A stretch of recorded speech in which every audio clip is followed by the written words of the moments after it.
हमारे मथुरा में एक मुस्लिम भक्त हुए, उनका नाम था दादर रहमान। क्या नाम था? दादर रहमान। एक मुस्लिम परिवार में उनका जन्म हुआ। दूर दूर तक ठाकुर जी से कोई संबंध नाता नहीं था उनका। मदरसा पढ़ने के लिए जाते थे, लेकिन बड़े सीधे थे। हमने कहा ना कि निष्कपटता बहुत आवश्यक है जीवन में। सब लोग इधर देखो, ध्यान से सुनो, ध्यान से सुनो। मन में कभी कभी चिंतन होता है कि जिसका कभी भजन नहीं हुआ, जिसने कभी नाम जप नहीं किया, जिसके संस्कारों में भक्ति नहीं, उसके चित्त पर ठाकुर जी कभी कभी इतना असर कैसे कर देते हैं। भाई देखो, हम हिंदू हैं, कोई मुस्लिम है, कोई किसी बिरादरी से है, कोई किसी जाति से है या किसी समुदाय से है, पर छल कपट ईर्षा द्वेष अभिनिवेश अहंता ममता ये तो सबके जीवन में होता है। छल कपट निर्मल मन ये तो सबके जीवन में होता है। ठाकुर जी ने ये नहीं कहा कि हिंदू ब्राह्मण कुल में जन्म लोगे तो मेरी प्राप्ति होगी। ठाकुर जी कह रहे हैं निर्मल मन जन सो मोहि पावा। सो मोहि पावा का मतलब है सर्वव्यापकता। जिसके मन में ये निर्मल मन जिसका होगा, मोह कपट छल छिद्र ना भावा, छल छिद्र जिसके चित्त में नहीं है, वो चाहे जो हो मुझे प्राप्त कर लेगा। तो दादर रहमान छल कपट से रहित थे, मन बड़ा निर्मल था इनका। भले ही मुस्लिम परिवार में जन्मे थे, लेकिन ईद आदि के मौके पर जब हिंसा होती थी तो ये अपने घर में छुप करके बैठते, बहुत रोते। इनकी माँ बोलती क्यों रोते हो, मुझसे देखा नहीं जाता, आप जीव को क्यों मारते हो, उसको भी तो जीने का अधिकार है। पूरा चरित्र नहीं कहूंगा, थोड़ी सी बात बता दूं उनकी। बहुत अच्छा चरित्र है, रोज आएंगे आप, ऐसा चरित्र है दादर रहमान का। एक तो होता है कि आप प्रयास कर रहे हो ठाकुर जी को प्राप्त करने का, एक होता है ठाकुर जी प्रयास कर रहे हैं आपको प्राप्त करने का। वो बात लागू होती है दादर रहमान के चरित्र में। मथुरा के हैं, रोज अपने मदरसे पढ़ने के लिए जाते हैं।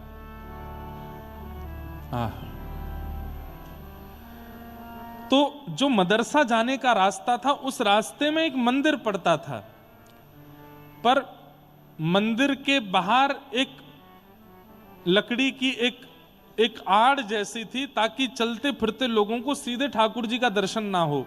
जिसका मन हो वो भीतर आके दर्शन करे। तो ऐसे मुख्य द्वार था, मुख्य द्वार के बाद एक लकड़ी की एक ऐसे परत थी, ताकि चलते फिरता कोई भी मन चला दर्शन ना करे, जिसको करना अंदर आवे। पता नहीं कैसे एक दिन रात्रि में वो लकड़ी की जो आड़ थी वो टूट गई। अब उसकी मरम्मत कराने के लिए पुजारियों ने किसी को बोला, उसने कहा कि 10-15 दिन लगेंगे। अब इसको आप कृपा नहीं कहोगे तो ठाकुर जी को देखना है उसको और दिखवाना है खुद को। तो कई बार ऐसा होता है कि अन्य मजहब के लोग जब होते हैं, वो दूसरे मजहब के लोगों को देखना चाहते हैं कि भाई ये करते क्या हैं, इनके में क्या हो रहा है। हम लोगों को भी कभी हमारे मुस्लिम लोग जब दिखते हैं तो हम देखते हैं उनकी ओर कि क्या करते हैं, इनके नियम क्या है, इनके कर्म क्या है, क्या क्या कैसे होता है। तो ऐसे ही मंदिर के आगे से रोज निकलते थे, कभी दिखे तो थे नहीं ठाकुर जी। पर आज दादर रहमान छोटा बालक मदरसा पढ़ के लौट रहा था। जैसी उसकी दृष्टि पड़ी अंदर, आज वो दीवार नहीं थी, तभी त्रिभंग ललित श्याम सुंदर और बगल में किशोरी जी खड़ी हैं। वो झांकी दिखी तो रुक गया, या कहो 4 कदम आगे बढ़ गया था, 3 कदम पीछे आया, फिर देखा और बाहर से ही देखता रहा। और देखते देखते अब ये तो पता ही होता है सब लोगों की, ये ठाकुर जी हैं और ये इनकी प्रियसी श्री किशोरी जी हैं, श्री राधा रानी हैं। इतना तो उसको भी पता था। अच्छा, ये हिंदुओं के भगवान हैं, कितने प्यारे हैं, इनका मुखमंडल कितना सुंदर है, इनके नेत्र कितने प्यारे हैं, इनके गाल कितने सुंदर हैं, इनके हाथ कितने सुंदर हैं, ये खड़े कितने प्यारे हैं, कैसे त्रिभंग लली ऐसे बन के खड़े हैं। वो बस ये, उसको कुछ और नहीं पता है, वो केवल झांकी देख रहा है। देखता रहा, देखता रहा, देखता रहा। थोड़ी देर बाद कुछ ब्राह्मण लोग वहां आ गए और उन्होंने जब उसको मंदिर के अंदर देखते हुए देखा तो ऐसे थोड़ा घूर करके उसकी ओर देखा तो डर के मारे वो वहां से चला गया। लेकिन घर गया, अब वो पानी भी पी रहा है। पानी पीने में कितना लगता है? 5 सेकंड, लेकिन वो मुख से लगाए पात्र को बस सोच ही रहा है। कैसी छवि थी, पोशाक कितनी अच्छी थी, बाल कितने सुंदर थे, नेत्र कितने अच्छे थे। मां घर से बाहर बार बार जाने नहीं देती थी, मौका ढूंढ रहा है मैं कैसे दोबारा जाऊं। तो एक ही उपाय था, कल जब मदरसा जाऊंगा तो फिर देखूंगा। तो बस रात भर यही है, रात्रि तुम जल्दी जाओ, जल्दी से सुबह उदय हो। सूर्य उदय होते ही पिताजी ने बैठा दिया, नमाज पढ़ो। तो जो भी क्रम था वो अपना करने लगा। बस उसको तो उत्सुकता थी, माँ ने बाल भोग बनाया था, मुझे भूख नहीं, मैं जा रहा हूँ, आज मौलवी जी ने जल्दी बुलाया है, मैं जा रहा हूँ। चला गया। कोई मौलवी ने जल्दी नहीं बुलाया था, उसको देखना था। मंदिर के बाहर खड़े होकर फिर देखने लगा। कल तो देख करके कैसे तैसे चला गया। अब मंदिर के बाहर मुख्य रास्ता था, वहां कुछ ठेले दुकानें आदि कुछ लगी थी। तो कभी किसी दुकान पर बैठ करके वहां से कुछ सामान लेके खाने लग जाए, देखने के लिए बहाने ढूंढे। कभी किसी दुकान पर खड़े होकर वहां से देखे, कभी कहीं खड़े होकर के देखे। ऐसी स्थिति को क्या कहते हैं बंधुओं पता है? आप नहीं देख रहे हो ठाकुर जी को, ठाकुर जी देख रहे हैं आपको, इसलिए आप रह नहीं पा रहे उनको देखे बिना। आपके बार बार, जैसे मैं बताया ना थोड़ी देर पहले, एक माता जी वो बार बार बाहर से अंदर आमे बोले एक बार और नाच लूं फिर चलूंगी, एक बार और नाच लूं। ऐसी स्थिति जब बन जाती है ना कि आप रोके से नहीं रुक पा रहे हैं, इसका मतलब दृष्टिपात आपकी तरफ से नहीं, उनकी तरफ से हुआ है। हम दर्शन करके निकल जाते हैं, कई बार सिक्योरिटी गार्डों से लड़ते हैं, अरे हमें करने दो करने दो। क्यों? पता है दर्शन करना ना। अपनी लिस्ट लाए थे बताने की, वो बता नहीं पाए अभी तक। ठाकुर जी को बताना है क्या क्या कष्ट है, हम इसलिए रुकना चाहते हैं। हमारे ब्रज के एक रसिक बहुत सुंदर भाव गाते हैं। लखी जिन लाल की मुस्कान, लखी जिन लाल की मुस्कान, लखी जिन लाल की मुस्कान, लखी जिन लाल की मुस्कान। तिन्हि बिसरो वेद विधि जप, तिन्हि बिसरो जोग संजम ध्यान, लखी जिन लाल की मुस्कान। समझ में आया? लखी मतलब देखा, लखी जिन लाल की मुस्कान। जिन्होंने एक बार ठाकुर जी की मुस्कान, वास्तविक मुस्कान देख ली, उनकी स्थिति क्या हो गई? तिन्हि बिसरो वेद विधि तप जोग संयम ध्यान। वो फिर किसी लायक नहीं रह गए, सब छूट गया उनका। क्या विधि है, क्या वेद है, क्या योग है, क्या संयम है, क्या ध्यान है, सब छूट गया। लखी जिन लाल की मुस्कान, लखी जिन लाल की मुस्कान। नेम व्रत आचार पूजा पाठ गीता ज्ञान, नेम व्रत आचार पूजा पाठ गीता ज्ञान। रसिक भगवत द्रगदयसी, रसिक भगवत ऐच के मुख म्यान, ऐच के मुख। लखी जिन लाल की मुस्कान, लखी जिन लाल की मुस्कान। रसिक भगवत द्रगदई असी ऐंच के मुख ध्यान, मुख म्यान। अब इस भाव को कैसे समझोगे? श्री भगवत रसिक देव जी कह रहे हैं कि अपने होठ रूपी अपने होठ रूपी धनुष बाण से ठाकुर जी ने ऐंच करके, म्यान खींच करके, अपनी मुस्कान रूपी बाण चला करके मुझको घायल कर दिया है। अब मुझे और कुछ समझ नहीं आ रहा है, मुझे और कुछ नहीं दिख रहा है। लखी जन लाल की मुस्कान, लखी जन लाल की मुस्कान। दादर रहमान की स्थिति यही हो गई। अब तो मदरसे का समय हो गया, समय पूरा हो गया, बालक वापस लौट के घर जाने लगे और दादर रहमान वहीं खड़े खड़े ठाकुर जी को देख रहा है। एक इनके चाचा का बेटा था, उसका नाम था कासिम। उसने आकर के देखा, तू आज वहां नहीं आया? मौलवी जी पूछ रहे थे। तो अपने आंसू पोंछे, आंखें लाल पड़ी थी। नहीं कुछ नहीं, बस ऐसे ही थोड़ा बुखार था। बुखार था तो घर पे होता, तो यहां क्या कर रहा है? बाजार में घूम रहा है। कासिम को बुलाया, बोले इधर आओ, मुझे ना कोई अच्छा लग गया है, और क्यों लग गया है मुझे नहीं पता है। अब मुझे डर भी लग रहा है कि कहीं ये अच्छा लगना बुरा तो नहीं है। बोले कौन अच्छा लग गया है? अपने बगल में अपने चाचा के भाई को, बेटे को खड़े, कासिम को खड़े करके बोले वो अच्छा लग गया है। सामने देखा जैसे त्रिभंग लली श्याम सुंदर। कासिम बोला, अरे बाप रे, तू क्या कर रहा है? तू इसको देख रहा था सुबह से? बोला हाँ। अरे अब मुझे शब्द नहीं पता वो लोग क्या बोलते हैं। बोले पाप लगेगा, चल यहां से। लेकर के गए, बोले कि इसका पता नहीं चलना चाहिए तेरे पिता को और मेरे पिता को। घर में किसी को भी पता चला तो हम लोगों को काट दिया जाएगा, मार दिया जाए। तुझे पता नहीं है कितना बड़ा अपराध है ये? बोले इसमें अपराध क्यों है? वो कितने सुंदर हैं, तूने देखा उनको?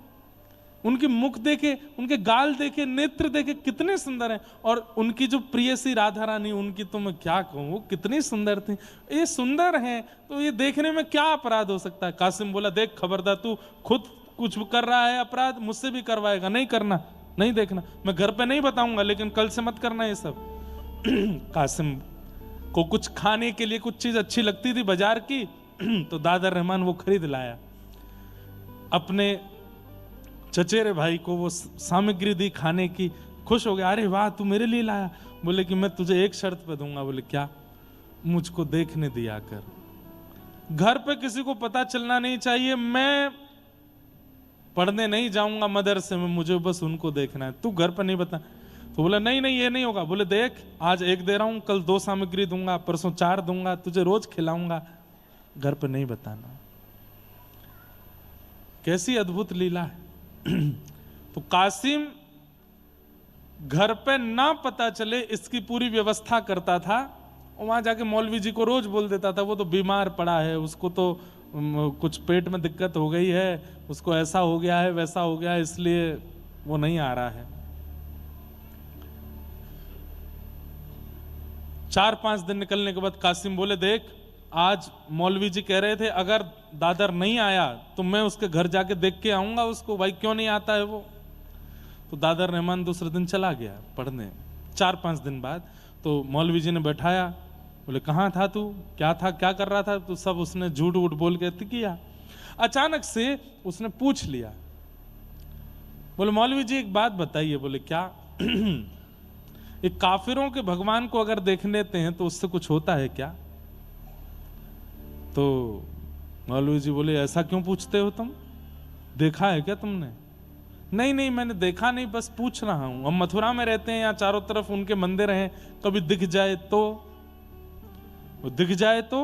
और बड़े उन्होंने नियम बता दिए, ये ऐसे नमाज करना, फिर ये करना, ये वाला क्रम करना पड़ेगा, वहां तुम्हारा तीर्थ है वहां जाकर के ये करना पड़ेगा, और ऐसा कर रहे हो तब जाकर के उसका जो पाप होगा वो निकलेगा।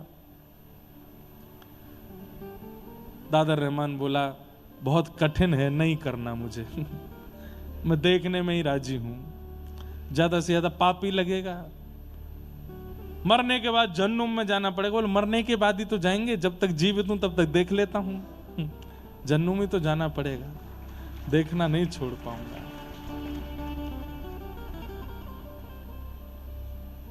हम लोगों को कितनी सहजता है कि हम देख सकते हैं, हम सुन सकते हैं, हम गा सकते हैं, हम सब क्रिया कर सकते हैं। पर कई लोग हिंदू होते हुए भी उनके घर के लोग अलाउ नहीं करते कथा सुनने के लिए, मंदिर जाने के लिए, वृंदावन जाने के लिए, प्याज लहसुन छोड़ने के लिए, मांस मदिरा छोड़ने के लिए घर के लोगों की अनुमति नहीं है। खाओ, पीना पड़ेगा, खाना पड़ेगा। ऐसे ऐसे परिवार भी आते हैं। कासिम ने एक दिन कहा, बोले देख तेरा बहुत ज्यादा हो गया है ये, तू रोज रोज यहाँ खड़े खड़े और तू रोने लग गया आजकल, तू वहां रोता रहता है, ऐसे में ठीक नहीं है, मैं तेरे पिताजी को बता दूंगा। बोले मत बताना, बहुत मारेंगे और दर्शन करना बंद करवा देंगे, मुझे बहुत अच्छा लगता है इनको देखना। बोले मैं बताऊंगा। और कासिम ने जाकर के घर पर बता दिया कि दादर रहमान एक मंदिर के बाहर खड़े होकर दर्शन करता है। ये नहीं बताया रोज करता है, बस इतना कह दिया कि आज किया था, मैंने देख लिया था। इतना मारा पिता ने, इतना मारा कि हाथ की चमड़ी उधर गई दादर रहमान की। बोले तू इनके भगवानों को देखेगा, ऐसा करेगा, ये करेगा, रोते रहे।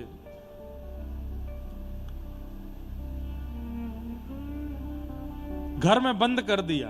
बोले अब तू नहीं जाएगा पढ़ने के लिए। माँ ने समझाया, बोले कि हम मथुरा में रहते हैं, यहाँ चारों तरफ हिंदू ही हैं, अगर किसी की संगति में आकर के उसने गलती कर दी तो आप इतना क्यों मार रहे हैं उसको। तो उन्होंने समझाया, बोले एक दो दिन नहीं करूंगा ऐसा तो ये बिगड़ जाएगा, करने दो। माँ पूछती है पानी पियोगे? बोले नहीं। भोजन करोगे? बोले नहीं। दर्द हो रहा है तेरे हाथ में लग गई? बोले नहीं। तो फिर? माँ आंखों में दर्द हो रहा है। बोले क्यों? उनको देखना है। माँ तू मेरे साथ चल के देख तो सही, वो कितने सुंदर हैं, उनका स्वरूप, उनका श्रृंगार, उनका तू रूप देखेगी ना माँ, तू भी मोहित हो जाएगी। माँ तो घबरा गई। बोले ये हमारे घर का बेटा, इसको क्या हो गया ये?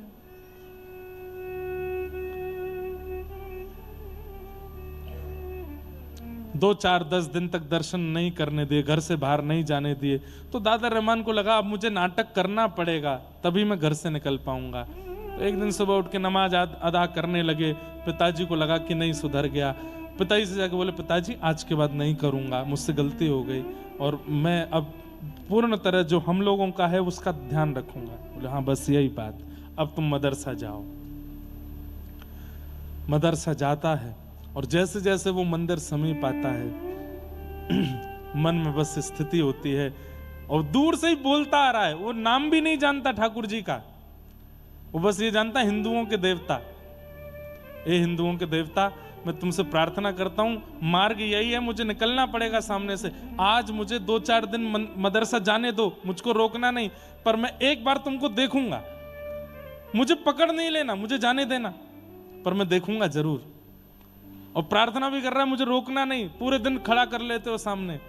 जैसे ही आया सामने और बड़े डर डर के देख रहा है, और जैसे ही देखा फिर रुक गया, वहीं देखता रहा। देखते देखते आंखों से आंसू, अब तो रोने लगा हाथ जोड़ के कि मैं ये बीच मझधार का कैसे हो गया हूं, मुझे या तो वहीं रहने दीजिए या यहां रख लीजिए, ये बीच में मेरे पिता मुझे मार देंगे, मेरे साथ क्या हो रहा है।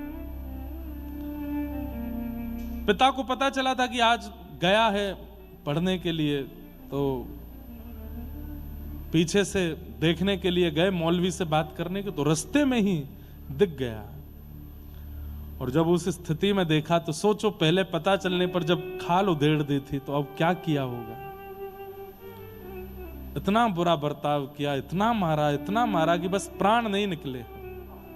पूरा मुख सूज गया, हाथ सूज गए, पैर सूज गए, और तब भी रो रहे हैं दर्द से नहीं कि मैं उनको देखे बिना रह नहीं पा रहा। और वो अपने पिता को समझा रहे हैं इसमें मेरा कोई वश नहीं है पिताजी, पता नहीं क्यों मेरे नेत्रों को वो सुहा गए। मौलवी बुलाए, झाड़ फूंक करने वाले बुलाए, तंत्र मंत्र करने वाले बुलाए कि हमारे बेटे पर कोई ऊपर का साया है, ये उनके देवता को देखता है। इतने सारे तावीज पहना दिए, गले में हाथों में गंडे पहना दिए, पैरों को सांकर से बांध करके घर में रखा कि वहां चला ना जाए।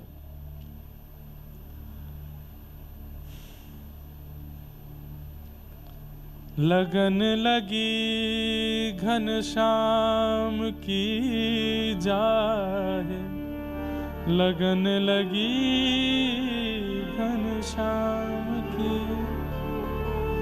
एक बार जिसे लगन लग जाती है ठाकुर जी की, इसे कहते हैं लगन, इसे कहते हैं स्थिति। कई लोग तो चाहेंगे भी नहीं कि हम इस स्थिति में आवें, पर ऐसी स्थिति सबकी बन नहीं पाती।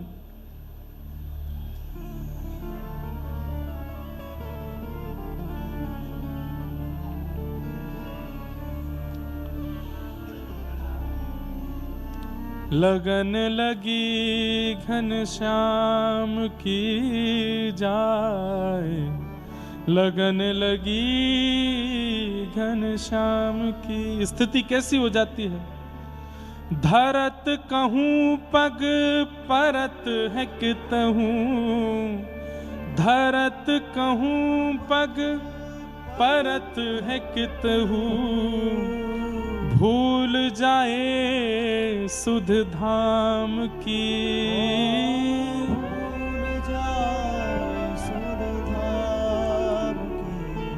पैर रखेंगे कहीं, जाएगा कहीं और।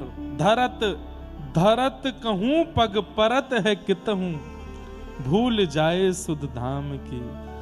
लगन लगी घनश्याम की जाए, लगन लगी घनश्याम की। लगन लगी घनश्याम की जाए, लगन लगी घनश्याम। छवि निहार नहीं सार कछु, छवि निहार नहीं सार कछु, धरि पल निस दिन जाम की। धर पल निस दिन जाम की। जिसे लगन लग जाती है वो एक बार देखने में उसका कुछ नहीं होता, वो तो 24 घंटे अपने प्रियतम को निहारना चाहता है, उन्हीं को देखना चाहता है, उन्हीं में रमना चाहता है। जित मुँह तित ही धावे, सुरत न छाया धाम की। लगन लगी घनश्याम की जाए, लगन लगी घनश्याम की। नारायण बौरी भई डोले, नारायण बौरी मतलब पागल, बेचैन। नारायण बौरी भई डोले, नारायण बौरी भई रही न काहू काम की, रही न लगन लगी घनश्याम की जाहे, लगन लगी घनश्याम की। ऐसी स्थिति हो गई कि अब रह नहीं पा रहे हैं ठाकुर जी के बिना। तब अनेक तंत्र मंत्र वाले आ गए, झाड़ फूंक करने वाले आ गए। अब तो स्थिति ये हो गई, बिना नाम जाने, बिना कोई यज्ञ तप जप जाने, कुछ नहीं पता है रहीम को कि उनकी प्राप्ति के लिए करना क्या पड़ता, कुछ भी नहीं आता है। लेकिन बैठे बैठे बस हंस रहे हैं। पूछते हैं तंत्र मंत्र करने वाले, कौन है तेरे सिर के ऊपर, कौन है? तो बोले घर से निकल के जब मदरसे के रास्ते पर जाओगे तो बाएं हाथ पे एक मंदिर पड़ेगा, वहां जो खड़े हैं वही हैं, वही हैं। तन में, मन में, जीवन में, बुद्धि में, चित्त में, नेत्रों में, बस उनके अलावा कुछ नहीं। उन्हें देखना है बस। अब तो वो प्रार्थना करने लगे ठाकुर जी से कि नाथ अब मैं नहीं रह पाऊंगा, अब मेरी स्थिति कुछ ऐसी हो गई है कि मैं कुछ जानता भी नहीं आपके बारे में, मुझे आपका नाम भी स्पष्ट नहीं पता, बस देखने की इच्छा है मेरी, अब कृपा करो। और बस एक दिन मौका पा करके पहुंच गए मंदिर के बाहर। प्रतीक्षा कर रहे हैं कि मंदिर खुले, दर्शन हो। घर से भाग करके मौलवी आदि सब ढूंढ रहे हैं कहाँ हैं, छुप करके बस प्रतीक्षा कर रहे हैं, एक बार झलक दिख जाए प्राण त्याग दूंगा। आज जैसे ही ठाकुर जी का दर्शन करने के लिए पहुंचे, कपाट खुलते ही सामने जब श्याम सुंदर को देखा, दर्शन करके नतमस्तक हुए। नतमस्तक होकर के जैसे ही पुनः उठ करके देखा तो ठाकुर जी सचल होकर के प्रकट हो गए और प्रकट होकर के दादर को अपने हृदय से लगा करके अपने में ही विलीन, उसको अपने संग ही ले गए ठाकुर जी। नहीं मिले फिर, ठाकुर जी में ही विलीन हो गए। कहां ऐसे भक्त भी हैं जिन्होंने कोई योग नहीं किया, तप नहीं किया, जप नहीं किया, किसी प्रकार का कोई साधन नहीं किया, केवल निहार लिया है और सब कुछ विपरीत होने के बाद भी प्राप्ति कर लेते हैं ठाकुर जी की। और कहां हम लोग हैं, हम सब करते हैं, जप भी कर रहे हैं, एकादशी भी कर रहे हैं, तिलक भी कर रहे हैं, कथा भी सुन रहे हैं, परिक्रमा भी कर रहे हैं, फिर भी हम पर वह अनुग्रह नहीं है। तो इसमें इसका मतलब ये नहीं है, इसका मतलब ये नहीं है कि साधन में कमी है, इसका मतलब ये है कि हम साधन तो कर रहे हैं पर साधन से होने वाले चित्त का जो मार्जन है वो अभी हो नहीं रहा है, इसलिए ठाकुर जी इतना अनुग्रह नहीं कर रहे हैं।